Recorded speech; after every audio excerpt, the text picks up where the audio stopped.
All right, guys, I'm here with Dangerous Danny Davis. When you first got into wrestling, like how did that come about? What got you to get to the WWF? Well, I was a young kid, and someone invited me to go to a wrestling match one time. And most of that's in the book. And I went to a wrestling show. And if you ever gone to a wrestling show, you get hooked right away. So I was hooked after the show, and I kept coming back. And then things took place that were, things just happened where I got into putting up rings, and then I started to referee, and then I turned Mr. X. And of course, the rest is history. Dangerous Danny Davis was developed after that. Yeah, that is awesome. You were really in the WWF. You were really the first referee to have any sort of storylines. How did that come about? Well, it just happened. It evolved by itself. There was no plans on doing it. No one told me or had me do anything out of the ordinary. I was just I did my refereeing in a certain way, and I guess someone noticed that I wasn't favoring either the babyface or the heel, and I was just cutting right down the middle, doing the match right down the middle, and somebody caught on and said, "Hey, that's a hell of an idea." And of course, when you do it, when you're the first one to do it, it's great. And anybody who tries to do it after, it usually falls apart. It doesn't work. Yeah. But a lot of people have tried to do it after me, and it just doesn't work. It's always best to be first. The first is always the best, as you know. Yeah, and your whole storyline is as Dangerous Danny Davis being the referee that you were, lasted for a good, what was it, couple of years or even longer with. Yeah, it was about 4.5, 5 years in that area. Yeah. It was a good run. Yeah, we enjoyed it very much. I enjoyed it very much, and I got to work with some of the greats, and I learned a lot about the business, and I guess I was over, as they say, in the business. Yeah, your career really was a focal point for other referees later on. Referees like Earl Hebner in WWF. Nick Patrick. Yeah, there was a lot of guys. There was a lot of guys who didn't want anything to do with refereeing until Dangerous Dan Davis came along. Then everybody wanted to be a referee. Yeah. Hoping they get their break. Even Nick Patrick in WCW, and they still the company still from time to time involve the referees and storylines. And sure. I'm sure they do. So you had an autobiography come out. I actually myself backed it. There was a through Kenny Casanova in WOHW Publications, did a GoFundMe page that included like special, like different tiers depending on how much you donated. How was it for you watching people help, put in towards the book to get the book going for you? How was it with that sort of fan base and fan experience to know that that fans helped fund the book so that you could get your autobiography up? What was it like for you to see the fans getting involved in whether they donated or on the page just commented? How did that feel for you to see all that unfold? Well, I learned early on that the fans in New England and around the world, wrestling fans were the greatest fans of any sport or form of entertainment, sports entertainment that there ever was and ever will be. Pardon the pun. But anyway, I always understood that right from the beginning, and I was a little surprised, I would say, not too much, but a little. After 30-some-odd years, that people would still remember my career and remember me and remember what we did back then. And I always like to mention the fact that, I don't think today's wrestling will be talked about 40 years from now like our era was. I always feel in my heart that was the premier time to be in the wrestling, and that we did some great things in that time, and we brought the wrestling into the 21st century, and we did some awesome things. But without the fans, it would have never worked. So I have to give credit to the fans.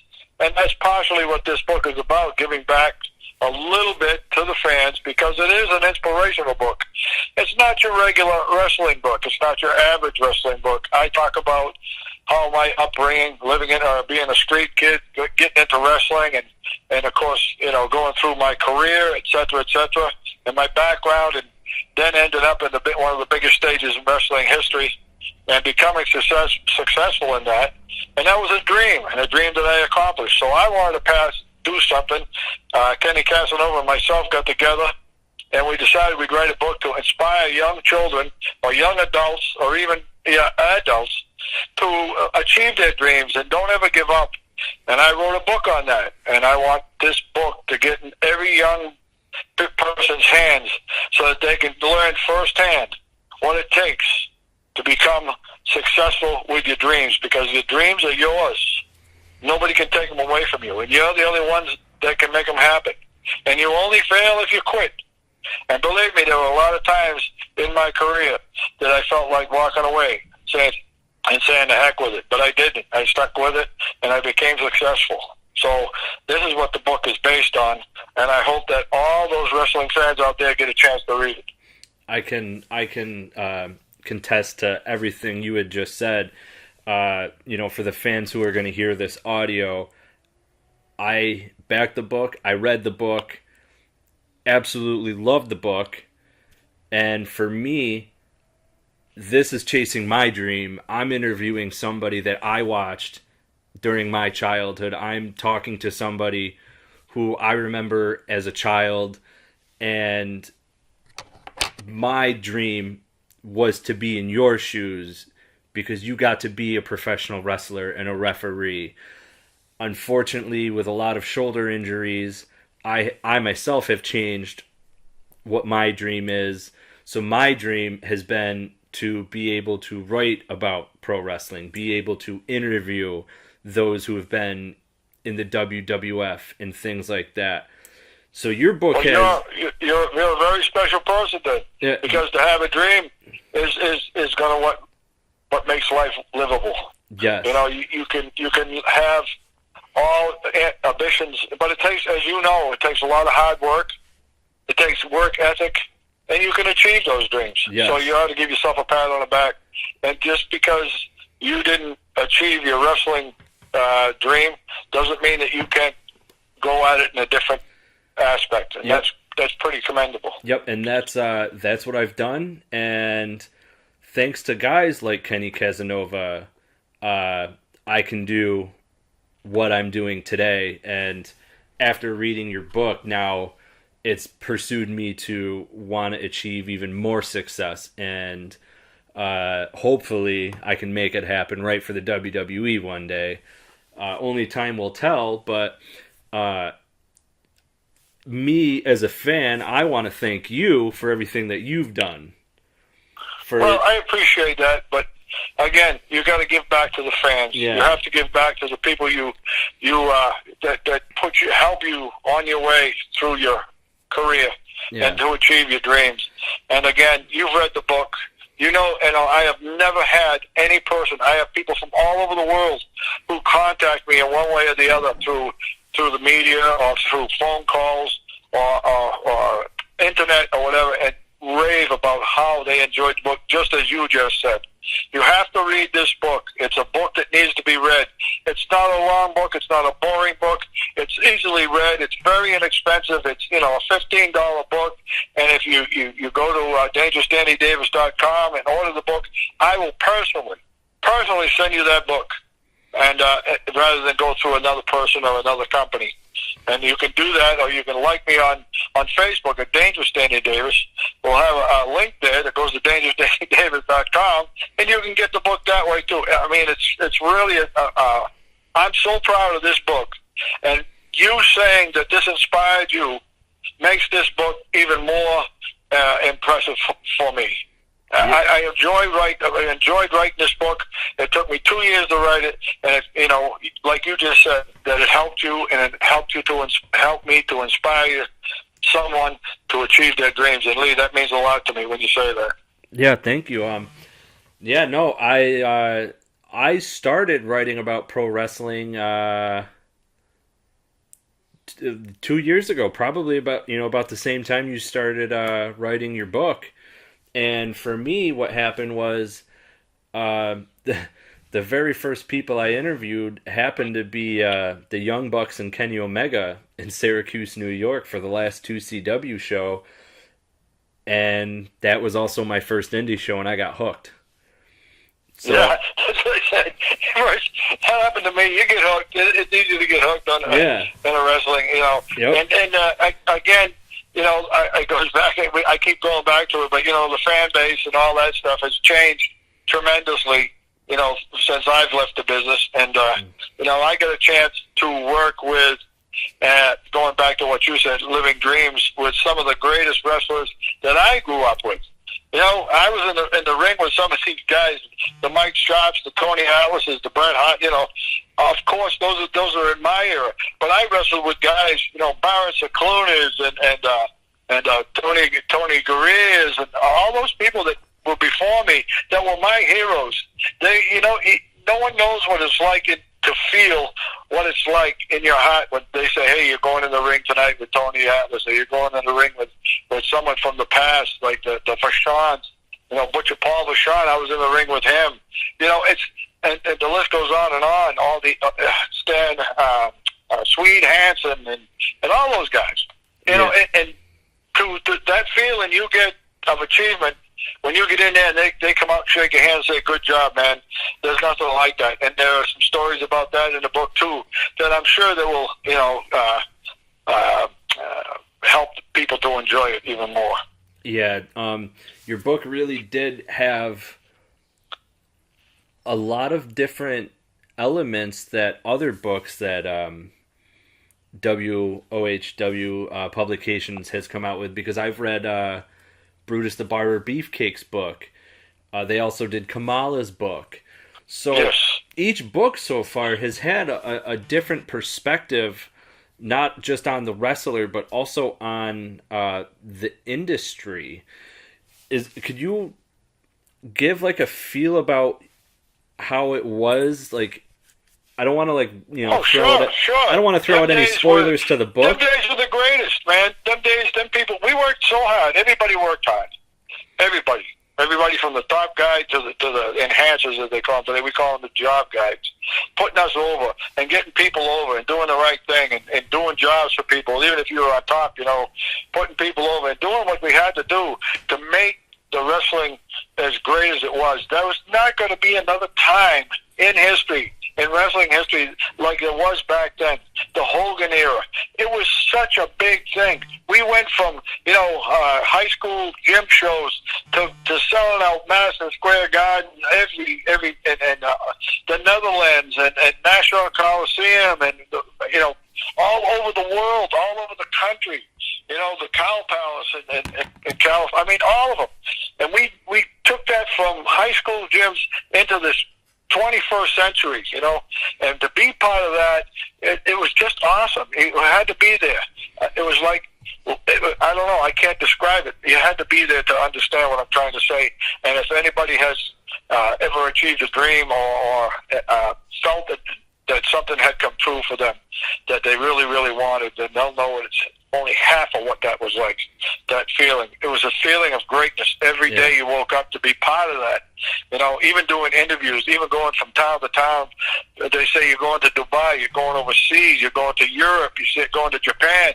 Man, it was fantastic. Yeah, you got to travel the world. And speaking of the world, your book has made waves actually all over the world. Can you tell the fans out there, just where, you as yourself have shipped your books? Oh, jeez. Well, you name it, I've shipped it. Japan, Korea, North Korea, even those countries. Middle East, mostly Europe, all over Europe, England, France, Spain, Germany, all over Europe. It's fantastic, and I get, like I said, I get a lot of feedback from these people. You know, and some of them don't have the English language down, but I can interpret. You know, they put great, sehr schön in German means very, excellent. Great means real good. Beautiful book. I've had people meet me at some of the signings that I've had the book signed in tears, saying, "What a great book! Oh, it was a great book." I've had people around my table telling people to buy the book. It's such a great book. You have to buy this book. You know, and it's so makes me feel so good. And young kids that have come up and say, "Boy, I'm really going to try this. You know, I have a dream. I'm going to achieve a dream too." And this book has helped me so much. Everybody should read this book. And I say that's what I tell everybody. But I can't make people buy the book, and I can't put it in their hands. So this is why I'm doing what I'm doing with these podcasts and with people like you that will help me out with this book and get this book in these young people's hands. And we're going to do a little other thing, something else too. We're going to go around the schools, and I'm going to do speaking engagements to talk to young people. I'm going to go to boys clubs, and we're going to try and get that set up so we can go in and talk to these young kids and maybe help one child or two children, to really, really get down and get this book read and get their dreams on the road to success.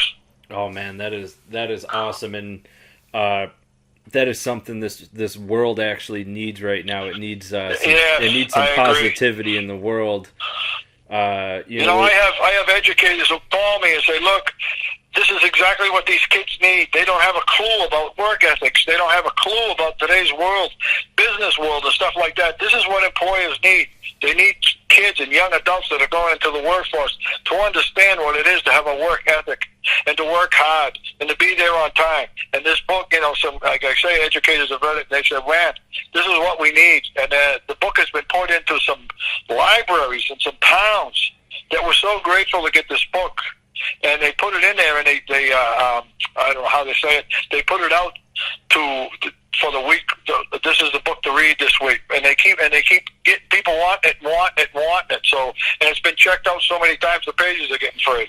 So, so it's great that it's getting out that way too. And I just want to get the message out, and hopefully these, I'll be able to get this book in as many hands as I can. Yeah, absolutely. So, guys, the book. It's very inspirational. It's a very positive book. It's one of my favorites, to be honest with you, because I've never honestly picked up a book where as soon as I open the page and just off the first pages alone gave me in my head that, all right, this book is, I can't put it down. And that's kind of where I got, and I finished it pretty fast. Yeah, it's not a hard book, no. I couldn't put it down. That's great. Especially I've heard that from a lot of people. Especially I can't put it down. I've had people who read books for a living. And I did a radio interview with a guy who does that for a living. He said, "I couldn't put it down until I finished it." I've had people call me up in tears and say, "Oh, it's such a great book. I couldn't put it down." I've had people come home and say, "I started reading a book. I came home from work and I never took my jacket off. And I had supper until I finished it." Yeah. So I know what you mean, and I hope that, as I say, I hope that as many people buy it. And if you know what, I even tell people, and I know it's against my publisher's wishes, but I always say, if you can't buy the book, find somebody who's got it and read it after they're done with it. Yeah. Just get your hands on this book. Yeah. So we've talked on like the inspirational aspect of the book and everything, and we've touched on your past as a kid and as a young adolescent and stuff.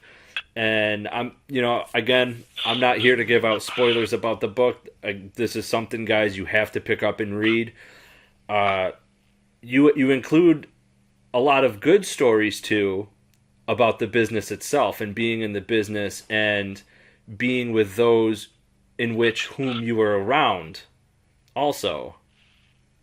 Well, how can you knock a business that helped to catapult you into your dreams? Yeah. I know there's a lot of bad things about wrestling, There's a lot of good things about wrestling. There's a lot of negativity about wrestling, and there are some bad people, just like in any other group that were in wrestling at my time. There are a lot of great people in the business at my time. There are a lot of pricks. There are a lot of guys who were prima donnas. But as I said before, we all work together. And that business is a tough, tough business. People only see the glamour of it. They see the lights. They hear the music. But believe me, each and every person that was in my time worked so hard and gave up so much and sacrificed so much in their life that to make this happen, that it was just worth every minute of it. How do you knock something like that? You can't. I can't do it. No. No, absolutely not. You showed a lot of positive limelight on pretty much everybody who was in the book with you, which I like because, again, you're a no-nonsense, don't like negativity type. I'm the same way. I don't want to give any spoilers out there, but I'm not going to give any spoilers out there, but there is a part in the book, guys, that involves a gentle giant. A side you don't see. I highly suggest you read it. And that's all. Yeah, there's a lot of stories. There's Strongbow stories, TJ Strongbow stories. There's stories about Bruno Sammartino. There's stories about the Hart Foundation.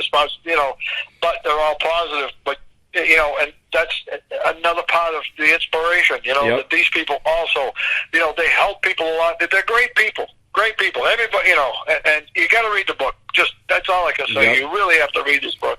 We could sit here, Lee. We could sit here for hours talking about this book, and it's a very short book, but we could go on for hours about it. It's a great book, and that's the bottom line. Oh, absolutely. And like I said, I'm not trying to give out spoilers, guys. No.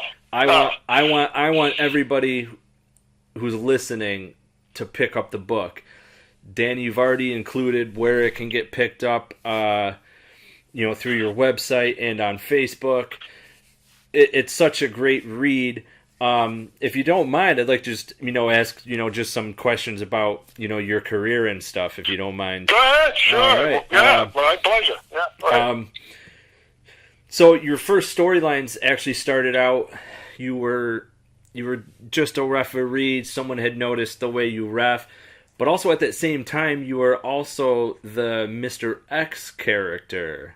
Yes, and that's a story in itself. But yes, that's basically how I learned or fine-tuned my craft in the wrestling world. I mean, all these guys that I mentioned before, again, we go back to how great these people are. They helped me along the way every day. And when I went into the ring with these great stars of the past, who were ready, were helping me. They were guiding me, but they would let me know when I make mistakes, and they would make me pay for those mistakes. And you don't make those. But there was such a great education as Mr. X that helped me to develop Dangerous Danny Davis. And I knew the character of Dangerous Danny Davis couldn't be the normal character where everybody else was the same. Like you put over every night, you win, you got good interviews and stuff like that. So I was just trying to be the opposite every time I went in that ring. Yeah.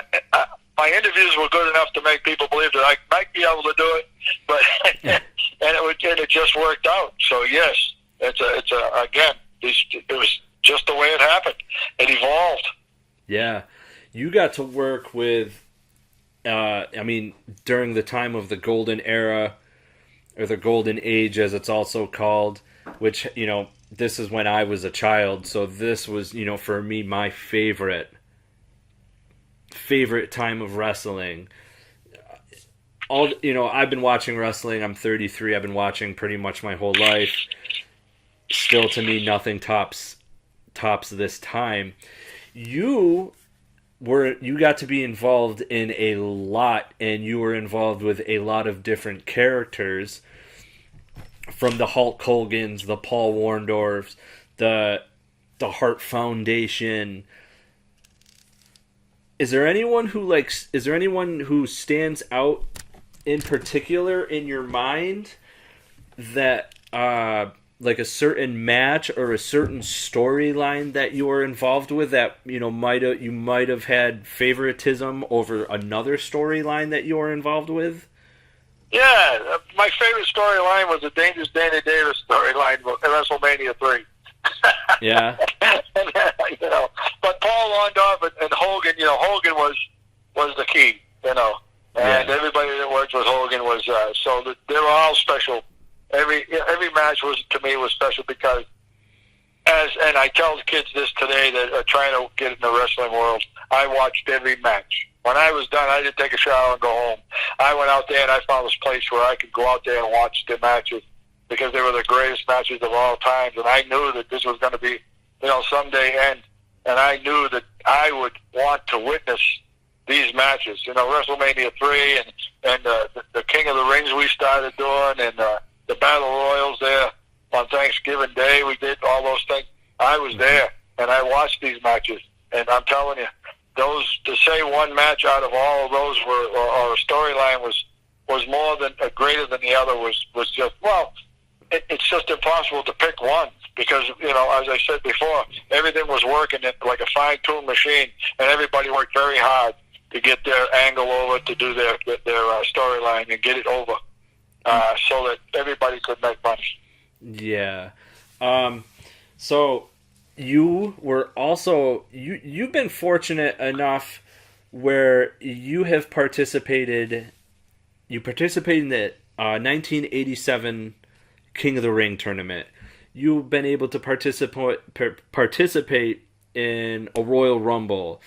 And one thing that sticks out to me in the very first Survivor Series pay-per-view, you were in the opening contest, the very first match of the very first Survivor Series.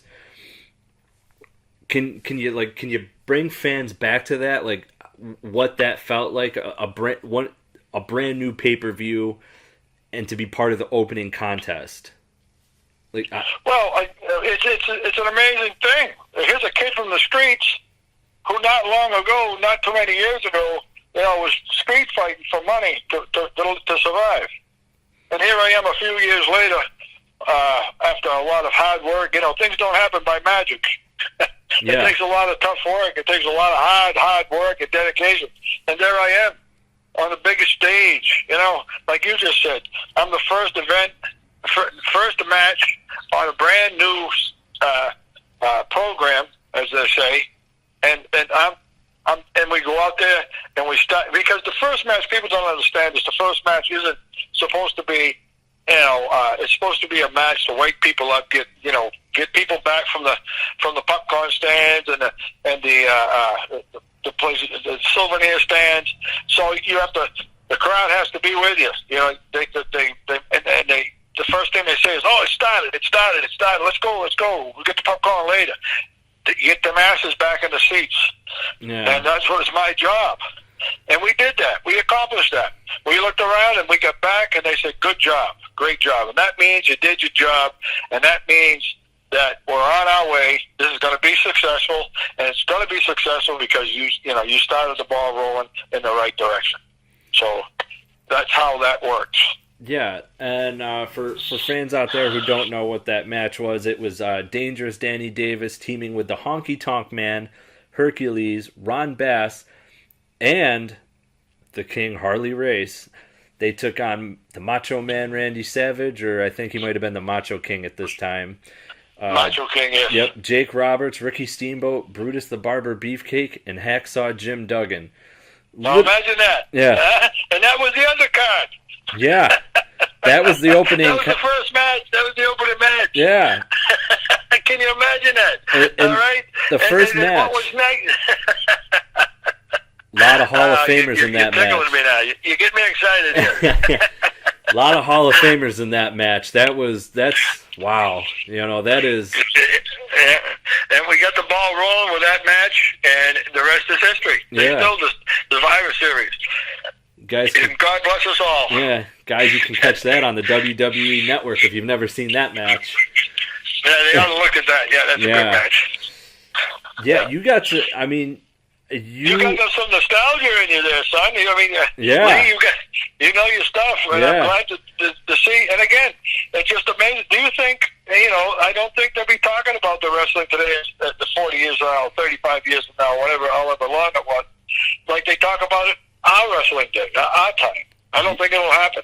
I think that was the premier time, and I don't think anybody's going to surpass that. But who knows? Yeah. I think that golden age of wrestling was the time, you had even already said it. It changed wrestling forever. Yes, it brought it into the 21st century. Yeah. You know, with cable, we were the first ones to do the pay-per-views. You know, the first WrestleManias, if you remember, that was all done with. Yeah. They didn't call it pay-per-view then. What did they call it? I forget what they called it. I don't know, to be honest with you. It was so long ago, but it wasn't pay-per-view. It was something else. Yeah. But we did 3 simultaneously, you know, New York, California, and somewhere else. I can't remember where it was. But the first WrestleMania was in 3 different locations.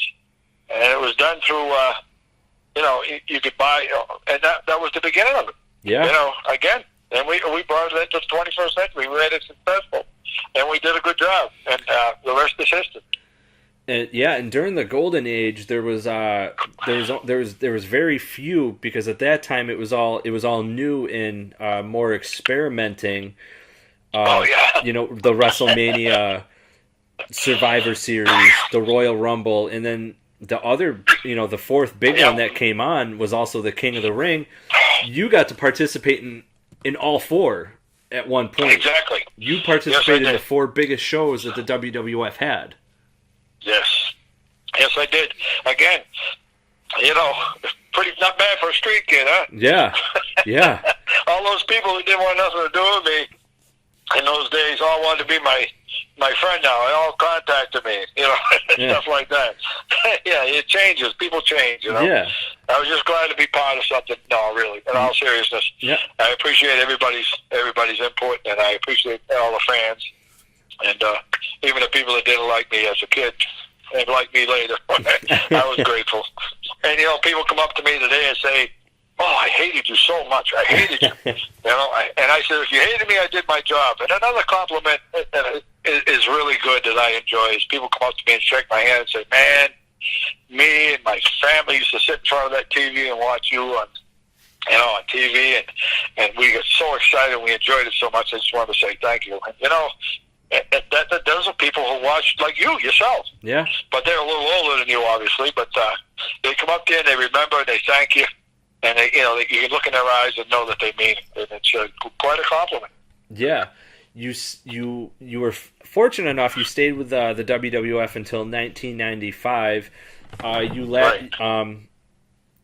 You had a high profile appearance at WrestleMania. You had during a tag team contest.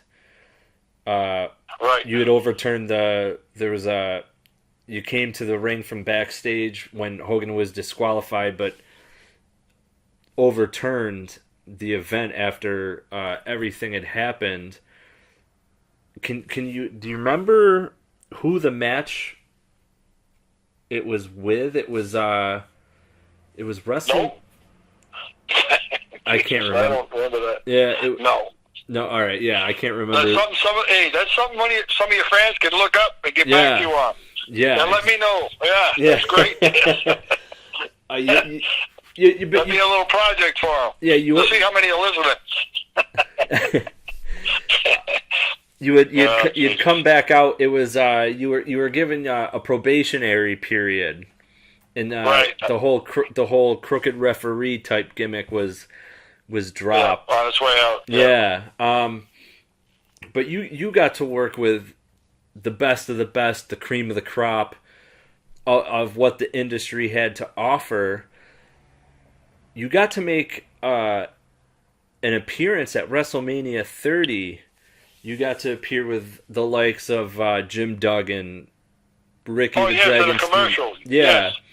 Yes, I remember that. Yes, there was some game that they had out. I can't remember what it was. Ricky Steamboat, myself, Jimmy Hart, Jim Duggan, Sergeant Slaughter. Yes. How did it feel to be back in that atmosphere for that?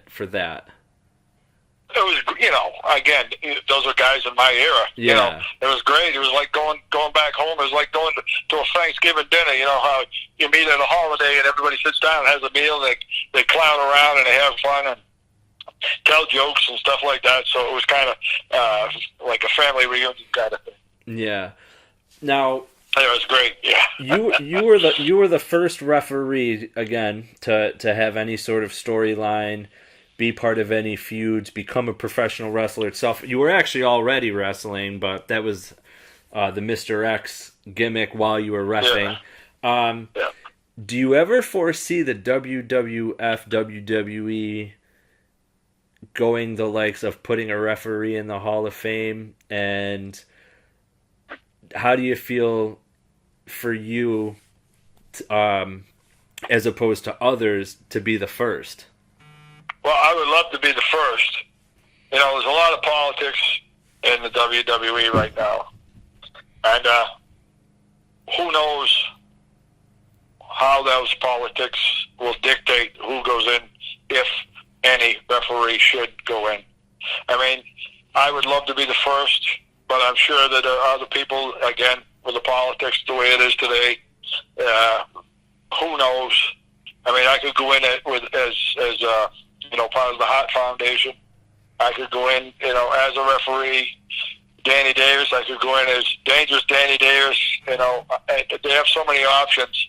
And, it seems to me that they have a quota, and most of the people that they induct, unfortunately, have left us, that are no longer with us.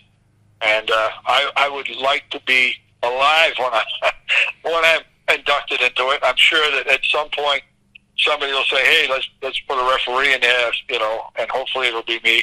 But I hope that I'm alive when it happens. So if I was the first one, I would be another milestone in my life that I could always, look back on. If I wasn't, and I did get into the Hall of Fame maybe later, it would still be an achievement, but I would, again, being the first one would probably be, again, something that I would enjoy, and I would, hopefully, that would happen for me. And all I can do is wait, sit back, and hopefully, again, they'll do it while I'm alive. Yeah, absolutely. If my honest opinion, you were the first referee to, have any sort of storylines. You were the second person who actually not related to the Harts to be part of the Hart Foundation. Yeah, well, it's again. It is what it is. Yeah. I mean, I don't know how it developed or how they came up with that, but it worked, and it worked because it was never done before. And people who try it now, as I pointed out at the beginning of this interview, it isn't the same. It won't be the same. I mean, they can do it, and it may work a little bit, but as I pointed out, when you're the first, and you're the first one to do it, it's always the best. Yeah, you can't top the original. No, that's right. But it's a compliment too that they want to try. Yeah. No, so as a referee, you don't see like much merchandise out for referees. How did it feel for you? I have a figurine out. I was about to. I don't know if you can still buy them or not. No, you can. Everybody's got one out. You can. I was going to ask, how did it feel to have that happen for you? Well, it's a pretty good feel. Again, it's a nice thing when anything nice happens. Yeah. To anyone. I mean, they called me and they made me the offer, and I said, sure, I would enjoy that very much. Yeah. It's a compliment. It's a you've done something that and achieved something that very few people have, and it's a damn good thing to happen to you. But again, as you pointed out, they don't, and it never. A referee should be as recognized as just as important as a lot of the wrestlers, because it takes three guys to have a match, whether anybody realizes that or not. The referee is just as important to do the right thing and see that the right thing happens, etc., like that. And they don't get very much credit. I think that they should be. The fans appreciate them. I mean, you can ask a fan, name three referees that you enjoy. It'll probably be Dangerous Danny Davis at the top, then the Hebners, and of course we lost a couple good referees through accidents and stuff like that, and but I think the credit should be distributed evenly, even to the referees. Yeah, absolutely. You guys are the ones who are, letting the wrestlers know, just how much time is left, and we traveled with them. Yeah, we did the same mileage. Yeah, we worked just as hard. We slept in the same, cars at the times, and we weren't making. They were making the big money. We weren't making the big money, but we were there every night. We were doing things for them that they asked us to do. Yeah, and we worked just as hard as they did. And it's something that, and I was glad to do the referee thing and put the referees, in the limelight a little bit. So that worked also. Yeah, absolutely. I got one question for you. This might come out of nowhere. At WrestleCon this year, you were there. You were in your referee shirt. You walked up on the incident that had occurred between Jake Roberts and Davey Boy Smith's son, Davey Jr., or Harry Smith. I don't know what he goes by in the ring. I don't know what he goes by in the ring anymore. And people actually thought it was a work. Because I did too. Yeah, because... and I just happened to be there. I mean, it was not planned or anything. Yeah. Kenny Casanova from WOHW Publisher and I were walking around, and we were, saying hi to everybody and pushing the book a little bit, and then shaking hands and stuff like that. And we come around the corner, and there's this feud going on with a coffee being thrown. And again, I thought, oh, Jesus Christmas! I said, I thought it was a work, and come to find out it wasn't. So I happened to be there, and I just happened to be able to break it up and stuff like that. But life is funny, isn't it? Yeah, and people I had talked to, including Kenny himself, they were thinking it was a work when you got involved because you were in your referee shirt. Yeah, I know. So yeah, they thought you were part of it too. Yeah, I know. Unfortunately, we found out it wasn't a work, and Davey's son was upset. Things happened. I didn't say anything about it. I just kept out of it. Yep. And but it just worked out that way. It's funny. It's just how things work out. Yep. Is there anything left that you think maybe you want to accomplish in wrestling? Well, I'm writing the book, and I think wrestling and I, unless they, I don't think I would. No, I think wrestling and I are finished. I mean, I would like the fans to keep, coming to these things and seeing me and taking pictures with me and shaking hands and reminiscing and stuff like that. But I don't. And you never know with wrestling. They call you tomorrow and say you want to come in and do this or something like that. And if the money's right and the hours are right, I think I would do it. But I could never go back and travel and do what they do anymore. You know. But I would love to. I mean, I do spot shows here and there. Independent shows. I show up there and referee a match. We do the little Danny Davis thing and stuff like that. So, yeah, I mean, I think that's the limit. But who knows? With WWE, anything could happen. Yeah. Who knows? Yeah. So before we go, do you have anything left for the fans? Yeah, just listen. I want you all to understand that this book is as much for you as it is for me. I want the fans to know that this book is indeed a legitimate inspiration for everyone to read, and to get a hold of it. Buy it. Get it from me, DangerousDannyDavis.com, or like me on Dangerous Danny Davis on Facebook. And just chat with me or whatever you want to do, and say hi. And I hope that the fans will always remember me. And it was a pleasure having them as fans, and they're the greatest in my book. No pun intended. All right, guys, that wraps up this interview. This is Lee with Perched on the Top Rope. It's also Lee with RingsideNews.com. I'd like to take the time to thank Danny Davis for coming on, doing this interview with me. So thank you, Danny. Guys, be And looking. no thanks necessary, Lee. Guys like you who keep us alive, the business alive, that era and stuff like that. It's such a pleasure because you have the knowledge. You're really on the ball, and your facts are all there and they're straight, and you don't take advantage of anybody. And it was a real pleasure. Well, thank you. And I'm glad you read my book. Yes, and good luck with your future. Thank you. And live your dreams, kid. Live your dreams. Thank you. Thank you They're very yours much. to enjoy, man. All right, guys, signing out.